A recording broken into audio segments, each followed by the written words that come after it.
ಶ್ರೀ ಗುರುಭ್ಯೋ ನಮಃ. ಜೈ ಶ್ರೀ ಕೃಷ್ಣ. ಎಲ್ರಿಗೂ ನಮಸ್ಕಾರ. ಇವತ್ತು ಭಗವದ್ಗೀತೆಯ ಮೊದಲನೇ ಅಧ್ಯಾಯ ಅರ್ಜುನ ವಿಷಾದ ಯೋಗದ ಕುರುಕ್ಷೇತ್ರದ ರಣರಂಗದಲ್ಲಿ ಸೇನಾವಲೋಕನದ 41ನೇ ಶ್ಲೋಕವನ್ನು ನೋಡ್ತಾ ಇದ್ದೇವೆ. ಸಂಕರೋ ನರಕಾಯೈವ ಕುಲಜ್ಞಾನಂ ಕುಲಸ್ಯ ಚ ಪತಂತಿ ಪಿತರೋ ಹೇಷಾಂ ಲುಪ್ತಪಿಂಡೋದಕ ಕ್ರಿಯಾ.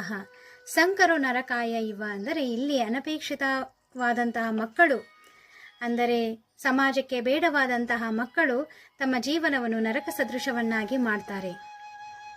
ಅಲ್ಲದೆ ಕುಲಜ್ಞಾನಂ ಕುಲದ ನಾಶಕ್ಕೆ ಕಾರಣಕರ್ತರಾಗ್ತಾರೆ.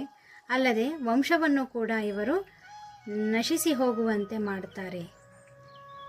ಇದರಿಂದ ಪತಂತಿ ಪಿತೃಗಳು ಕೂಡ ಪತನವಾಗಿ ಹೋಗ್ತಾರೆ, ಅಂದರೆ ಅವರು ನರಕಕ್ಕೆ ಹೋಗ್ತಾರೆ. ಯಾಕೆ ನರಕಕ್ಕೆ ಹೋಗ್ತಾರೆ ಅಂದರೆ ಹೇಷಾಂ ಲುಪ್ತ ಪಿಂಡೋದಕ ಕ್ರಿಯಾ, ಅಂದರೆ ಅವರು ಈ ಪಿಂಡ ಪ್ರಧಾನ ಕ್ರಿಯೆಗಳನ್ನು ಮಾಡೋದನ್ನು ಮರೆತು ಹೋಗ್ತಾರೆ.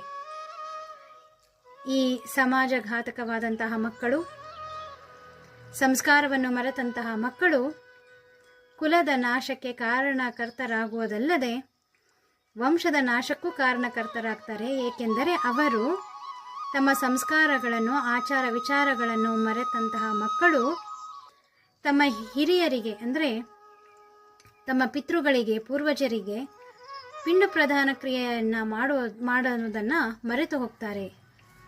ಪಿಂಡ ಪ್ರಧಾನ ಕ್ರಿಯೆ ಮಾಡದೆ ಹೋದಾಗ ಪಿತೃಗಳು, ಅಂದರೆ ಪೂರ್ವಜರು ಮುಕ್ತಿಯನ್ನು ಪಡೆಯದೆ ನರಕಕ್ಕೆ ಹೋಗ್ತಾರೆ. ಹೀಗಿರಬೇಕಾದರೆ ಇಷ್ಟೊಂದು ಕೆಟ್ಟ ಪರಿಣಾಮಗಳನ್ನು ಅನುಭವಿಸುವಂತಹ ಸಂದರ್ಭ ಒದಗಿ ಬರಬಹುದು ಅಂತ ಅರ್ಜುನನು ಕೃಷ್ಣನಲ್ಲಿ ತನ್ನ ಆತಂಕವನ್ನು ವ್ಯಕ್ತಪಡಿಸ್ತಾ ಇದ್ದಾನೆ. ಒಂದು ಯುದ್ಧದಿಂದ ಇಷ್ಟೆಲ್ಲ ಅನಾಹುತಗಳಾಗಬಹುದು ಅನ್ನುವ ಹಾಗಿದ್ದರೆ ಯುದ್ಧವನ್ನು ಏಕೆ ಮಾಡಬೇಕು ಶ್ರೀಕೃಷ್ಣ ಅಂತ ಅರ್ಜುನನು ತನ್ನ ಕಳವಳವನ್ನು, ಆತಂಕವನ್ನು ಶ್ರೀಕೃಷ್ಣ ಪರಮಾತ್ಮನಲ್ಲಿ ವ್ಯಕ್ತಪಡಿಸ್ತಾ ಇದ್ದಾನೆ. ಇದು 41ನೇ ಶ್ಲೋಕದ ಭಾವಾರ್ಥ. ಧನ್ಯವಾದಗಳು. ಜೈ ಶ್ರೀಕೃಷ್ಣ.